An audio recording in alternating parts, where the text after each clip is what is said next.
네, 오늘은 문제를 축복으로 바꾸시는 주님이라는 말씀으로 여러분과 함께 은혜의 말씀을 나누도록 하겠습니다.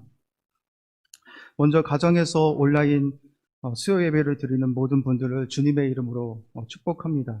정부의 방침에 따라서 오늘 수요 예배도 이렇게 비대면 예배로 드리게 되었습니다.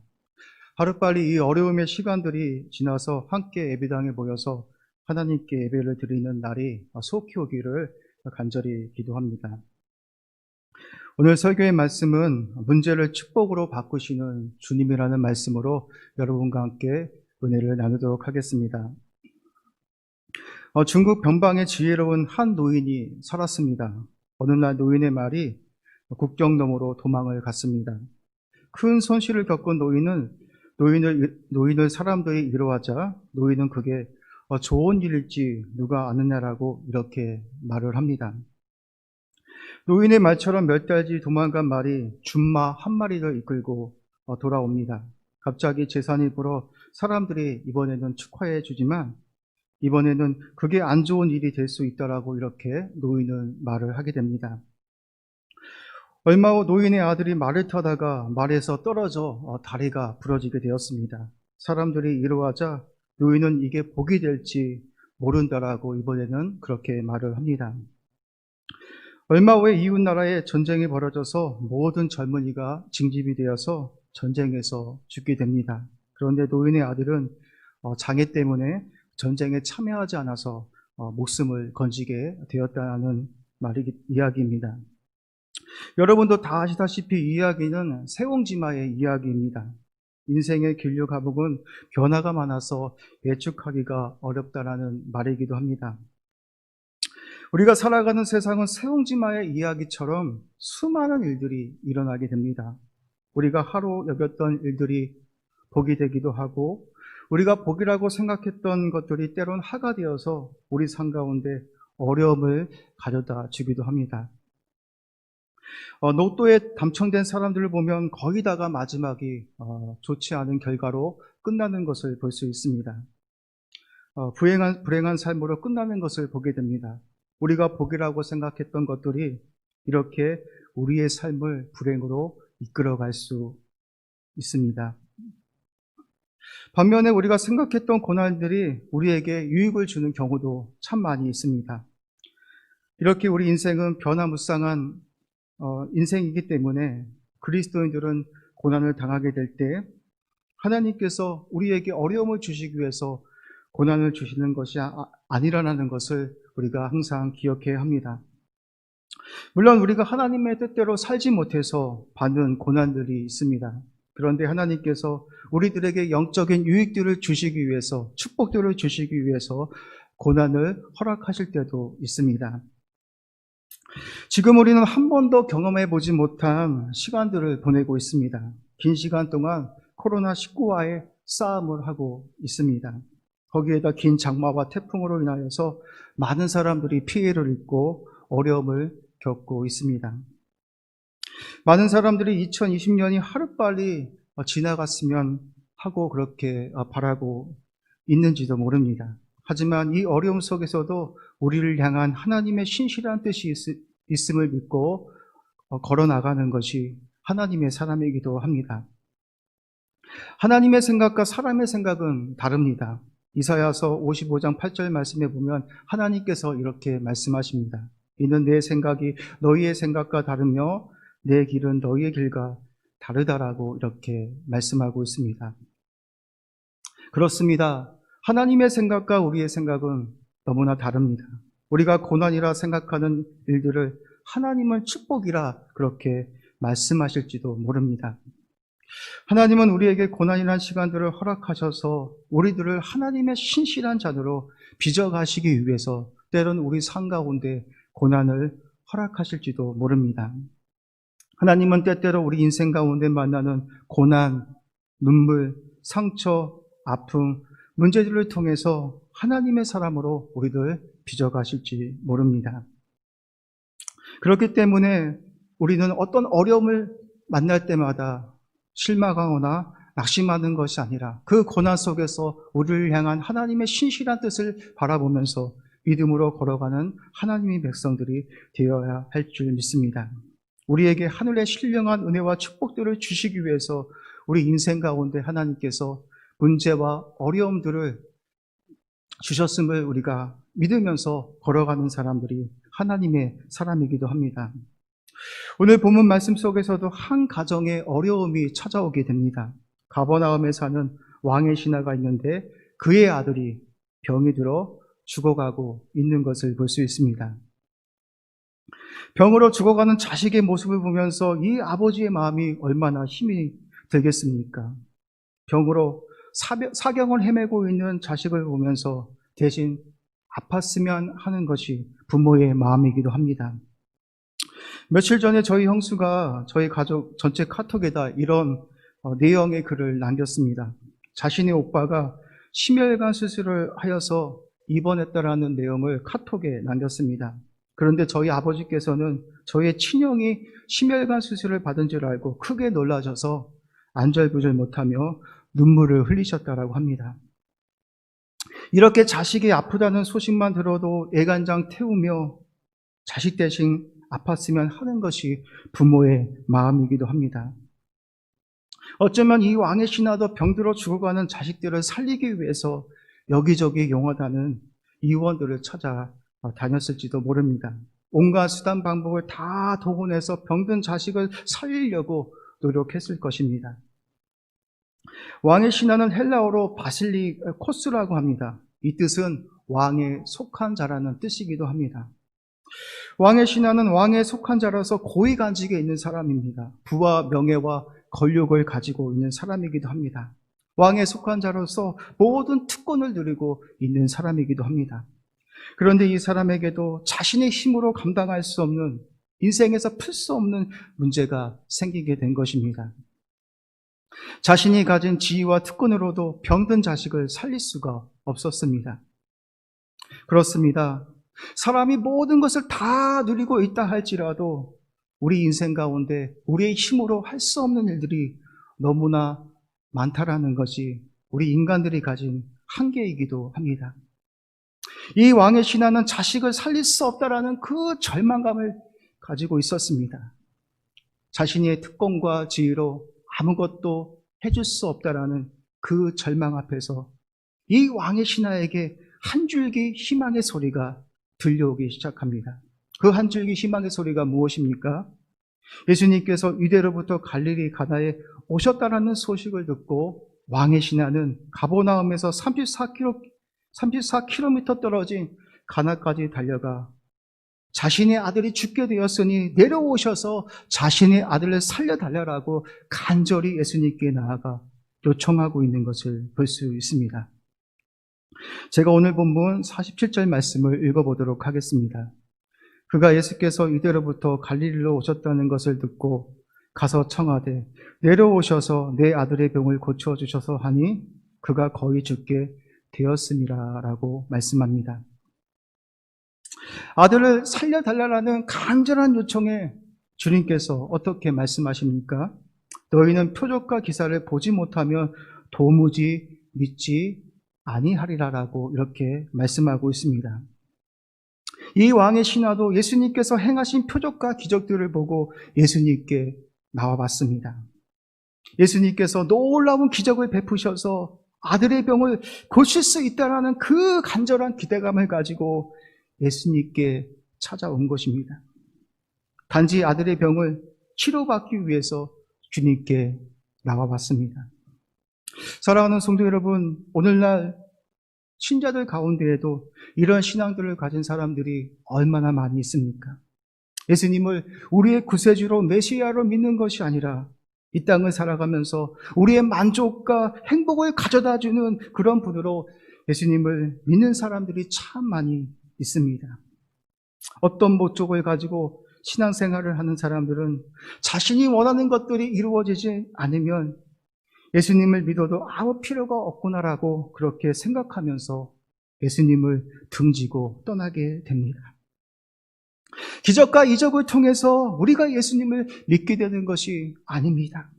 하나님께서 예수님을 믿을 수 있는 믿음을 주셔야만 우리가 예수님을 우리의 구세주로 메시아로 믿을 수 있다는 것을 우리는 항상 기억할 수 있어야 합니다. 하나님께서 우리에게 물과 성령으로 새롭게 거듭나게 해 주시지 않는 것이라면 우리는 절대로 예수님을 나의 구주로 메시아로 믿을 수가 없는 것입니다. 왕의 신하는 포기하지 않고 두 번째로 주님께 간절히 요청합니다. 자신의 아이가 죽기 전에 내려와 달라라고 두 번째로 그렇게 간절히 요청하고 있습니다. 왕의 신하의 간곡한 요청에 예수님께서 어떻게 말씀하십니까? 제가 오늘 보면 49절에서 50절까지 한번 읽어보도록 하겠습니다.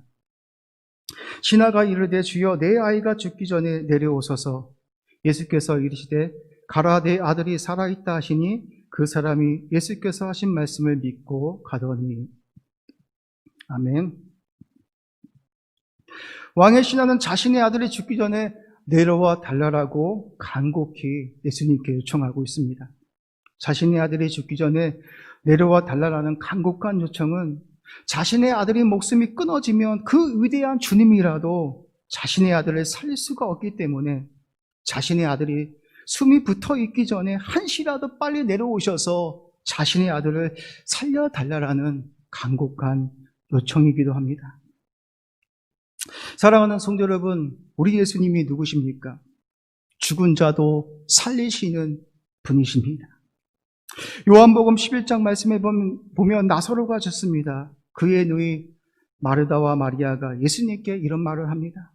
주님께서 나사로가 죽기 전에 함께 하셨다면 나사로가 죽지 않았을 겁니다라고 이렇게 말을 합니다. 왕의 신하와 같이 마르다나 마리아도 사람이 한 번 죽으면 더 이상 살 수 없을 것이라고 그렇게 생각하고 있습니다. 그런데 우리 주님은 죽은 자도 살리시는 분이심을 우리가 믿어야 합니다.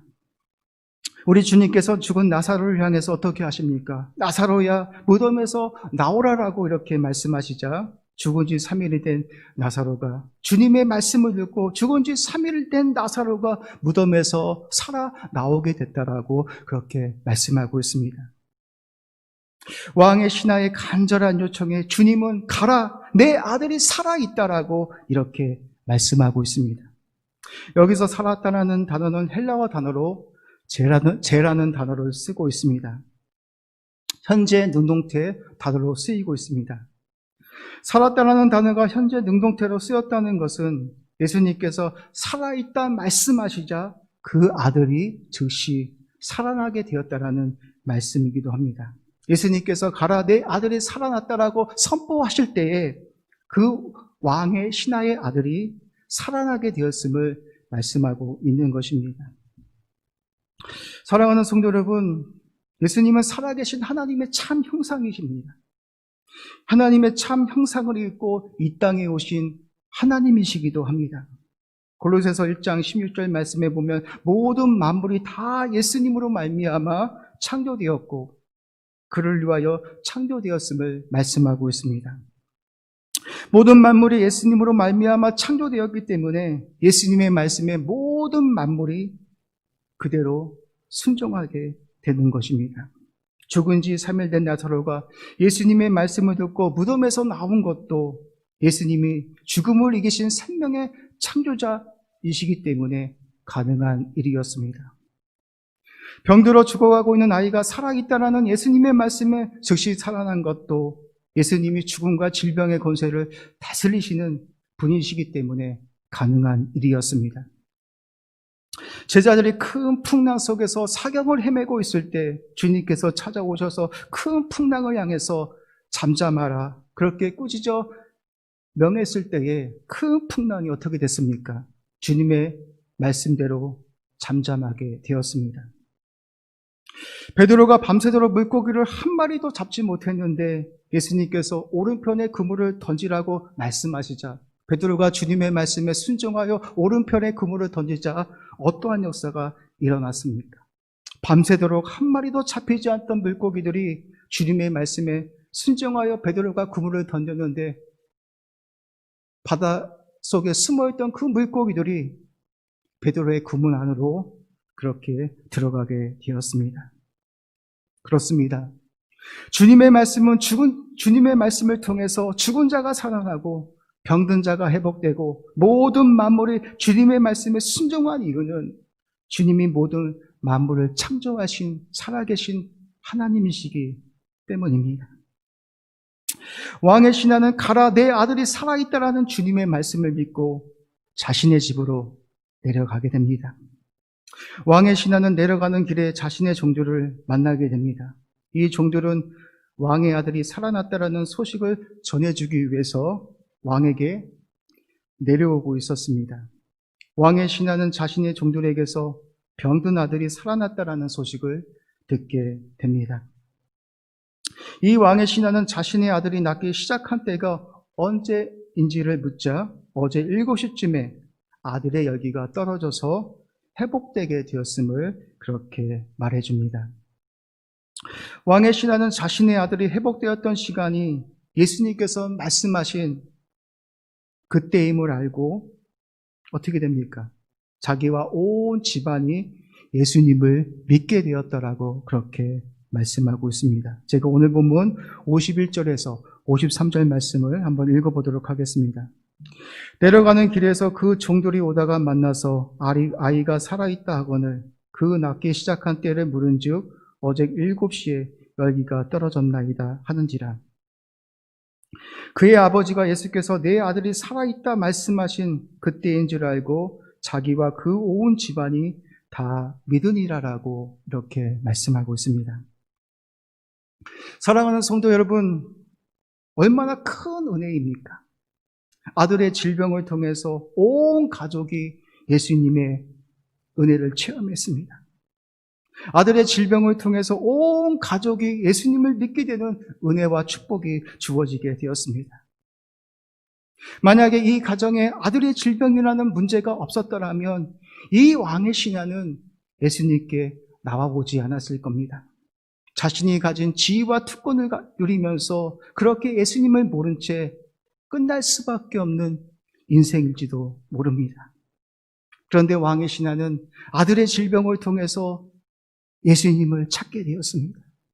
예수님께서 말씀하신 대로 자신의 아들이 회복되자 온 가족이 예수님을 영접하게 되는 놀라운 은혜와 축복을 받게 되었음을 성경은 우리에게 말씀하고 있습니다. 성경은 이것을 바로 복이라고 하는 것입니다.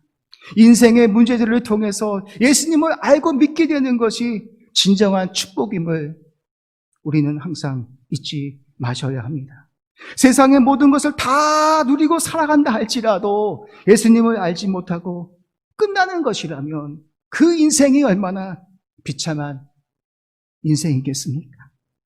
그런데 우리 인생 가운데 문제들을 통해서 고난을 통해서 하나님을 알게 되고 하나님을 믿게 되는 것이라면 그것이 바로 은혜이며 축복이라는 것을 우리는 항상 잊지 마셔야 합니다. 지성의 대가였던 이호영 박사도 딸의 질병을 통해서 하나님을 믿게 되었다라고 합니다. 이분이 이런 이야기를 합니다. 자신의 상식과 이성으로는 하나님을 도저히 믿을 수 없다라고 고백한 사람이기도 했습니다. 이여령 씨는 딸이 병에 걸려 죽어가고 있는데 아버지로서 아무것도 해줄 수 없는 절망감에 빠져들게 되었다라고 합니다. 자신은 돈도 있습니다. 어느 정도 지위도 있고 명예도 누리고 살아가고 있습니다. 그런데 이런 것들을 가지고 자신의 딸을 살릴 수 없다라는 절망감에 빠져들게 되었다라고 고백하고 있습니다. 그런데 어느 날 이런 마음이 들었다라고 합니다.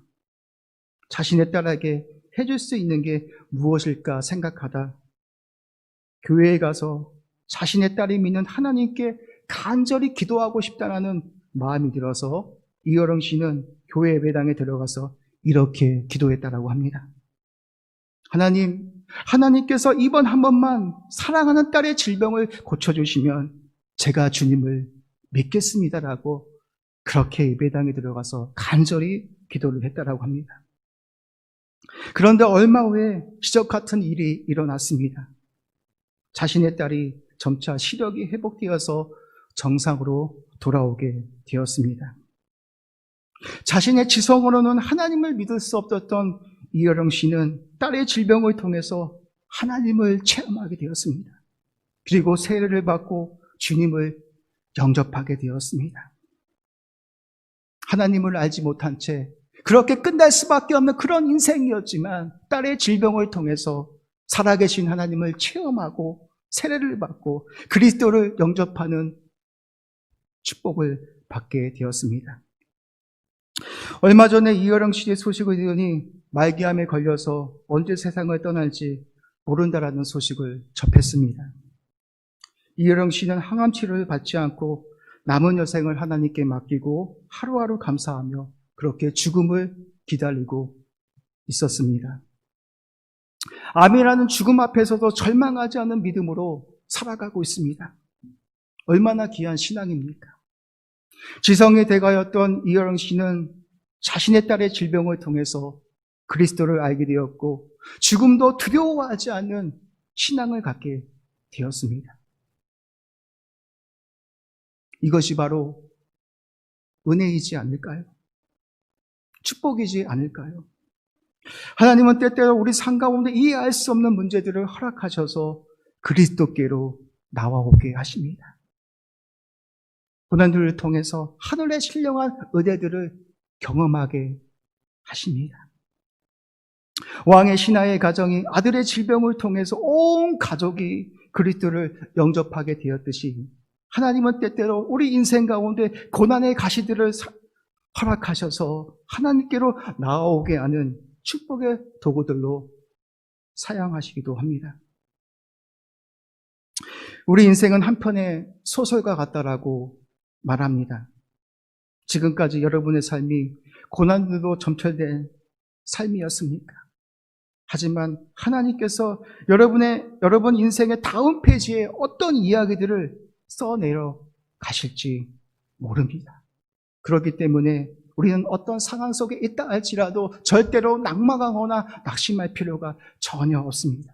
힘들고 어려운 상황에 찾아온다 할지라도 믿음으로 하나님을 바라보며 신뢰하면서 걸어갈 때 하나님께서 지금은 고난의 인생으로 점철되어 있지만 우리 인생의 소설의 다음 페이지를 넘기는 순간에 많은 은혜들로 축복들로 그렇게 예배해 놓고 기다리고 계실지도 모릅니다. 사랑하는 성도 여러분, 지금 여러분 삶 가운데 힘든 시간들을 보내고 계십니까? 그렇다면 우리 또한 이 왕의 신하처럼 우리의 문제들을 주님께 가지고 나아갑시다. 그러면 주님께서 도와주실 줄 믿습니다. 피할 길을 열어주실 줄 믿습니다. 그 문제가 그 하가 변하여서 축복이 되게 하실 줄 믿습니다. 2020년 우리 삶 가운데 많은 어려움들이 있습니다. 한 번도 경험해보지 못한 많은 일들을 겪고 있습니다. 코로나19와의 긴 싸움을 하고 있습니다. 뜻하지 않게 많은 수해와 태풍을 만나고 있습니다. 그런데 하나님께서는 이 시간을 통해서 저와 여러분을 한국교회를 새롭게 빚어가는 시간일 줄 믿습니다. 많은 어려움들이 있지만 우리 인생 가운데 숱한 문제들이 있지만 우리 삶 가운데 새롭게 행하실 그 하나님을 기대하면서 믿음으로 걸어가시는 성도님들이 되시기를 주님의 이름으로 축복합니다. 믿음의 선진들이 많은 어려움 앞에서 고난과 믿음의 본을 보여서 인내로서 승리하며 이길 수 있었던 것처럼 우리도 주님을 바라보면서 힘들고 어렵지만 하나님을 신뢰하면서 그렇게 믿음으로 걸어가시는 하나님의 백성들이 되시기를 주님의 이름으로 축복합니다. 많은 어려움이 있지만 많은 문제가 있지만 이 왕의 신하처럼 주님께 나와서 그 모든 것을 다 내어놓고 나아간다라면 하나님께서 우리에게 피할 길을 열어주시고 화가 변하여서 축복이 되게 하시는 은혜를 주실 줄 믿습니다. 기도하겠습니다. 하나님 아버지, 2020년 코로나19와의 긴 싸움으로 우리가 많이 힘들고 지쳐 있습니다. 하루빨리 코로나19가 종식되어지기를 소망하지만 우리의 힘으로 하나님 감당할 수 없음을 고백합니다. 또한 우리 인생 가운데 많은 문제와 고난들이 있음을 고백합니다. 하나님, 그러나 이 어려움 속에서도 우리를 향한 하나님의 신실한 뜻이 있음을 믿으며 걸어갈 수 있는 하나님의 사람들이 될 수 있도록 은혜를 베풀어 주시옵소서. 우리가 감당할 수 없는 고난들을 만날 때마다, 문제들을 만날 때마다 이 왕의 신하처럼 예수님께 나와서 이 문제들을 내어놓을 수 있는 믿음의 사람들이 될 수 있도록 은혜를 베풀어 주시옵소서. 우리가 힘들고 어려운 모든 문제들을 예수님께 내어놓고 나아갈 때 예수님께서 우리 모든 어려움들을 보시고 긍휼히 여겨주셔서 이 모든 어려움들을 능히 이기며 승리할 수 있도록 하나님께서 은혜를 베풀어 주시옵소서. 힘들고 어렵지만 다시 한번 하나님을 신뢰함으로 걸어갈 수 있는 우리 산성교회 모든 성도님들 될 수 있도록 주께서 축복하여 주시옵소서. 예수님의 이름으로 간절히 기도합나이다. 아멘.